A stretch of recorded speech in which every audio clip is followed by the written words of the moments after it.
पापा मड़वानी रोवाले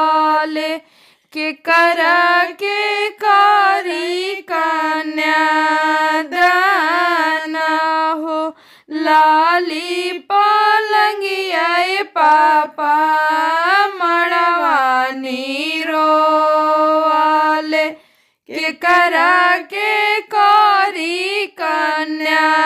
कन्यादान हो कलसा के ओते ओते बोललन सुंदर दुल्हा हमारा के दीही कन्यादान हो कलसा के ओते ओते बोलेलन सुंदर दुल्हा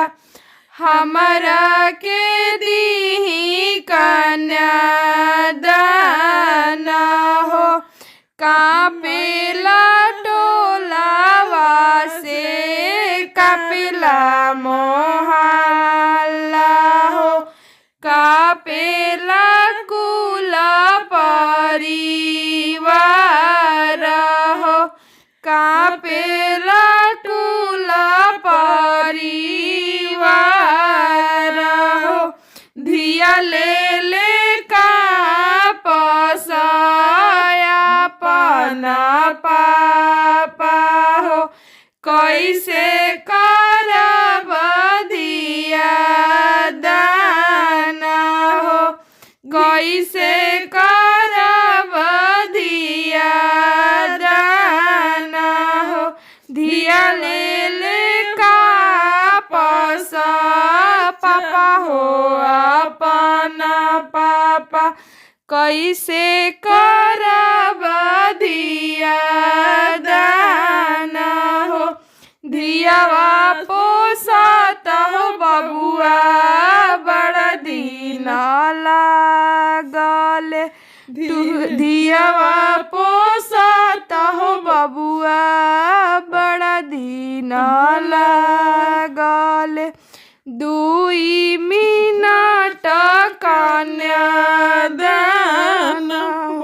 दान करत मोरा फटला करे जावा हो आजू से धियावा पराया हो आजू से धियावा पराया हो दूधवा पियाई बेटी तोहरा के पोसनी हो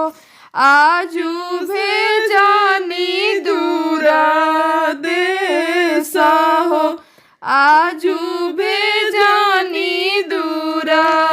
देश हो लाली पलंगिया पाचा